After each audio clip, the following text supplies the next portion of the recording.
નમસ્કાર દર્શક મિત્રો, આપ જોઈ રહ્યા છો ગુજરાત આઈ ન્યૂઝ। તો જોઈએ આજના સમાચાર વિગતથી। તળાજા વોર્ડ નંબર 2ના ઉમેદવારો દ્વારા આજરોજ તળાજા નગરપાલિકાની ચૂંટણીમાં હવે નજીકની કલાકો જ ગણાઈ રહી છે, ત્યારે આજરોજ વોર્ડ નંબર 2ના ભારતીય જનતા પાર્ટીના ઉમેદવારો દ્વારા મતદારો માટે શું અપીલ કરવામાં આવી છે, જોઈએ વિગતથી। તળાજા નગરપાલિકા ચૂંટણી 2025 અંતર્ગત વોર્ડ નંબર 2ના ઉમેદવાર દક્ષાબા સુરેન્દ્રસિંહ સરવૈયા તેમજ નજમાબેન હનીફભાઈ તુર્કી, નાજીરભાઈ ઇબ્રાહીમભાઈ કાચલિયા, ભૂપતભાઈ દેવજીભાઈ ચુડાસમા ચારેય ઉમેદવારોને જંગી બહુમતીથી ચૂંટાડવા વોર્ડ નંબર 2ના દરેક મતદાર ભાઈઓ, બહેનો, વડીલો, યુવાનો, માતાઓને નમ્ર વિનંતી કરું છું।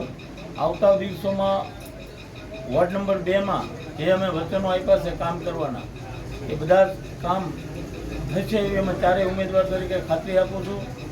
તેમજ તે આવતા દિવસોમાં ભારતીય જનતા પાર્ટીની નગરપાલિકા બનવાની છે। ગુજરાત સરકાર પણ ભારતીય જનતા પાર્ટીની હોય, એમજ કેન્દ્રમાં પણ નરેન્દ્રભાઈના નેતૃત્વમાં ભારતીય જનતા પાર્ટીની સરકાર હોય તો દરેક મતદાર ભાઈઓ બહેનોને વિનંતી કરું છું કે ભારતીય જનતા પાર્ટીને મત આપી વિજય બનાવો।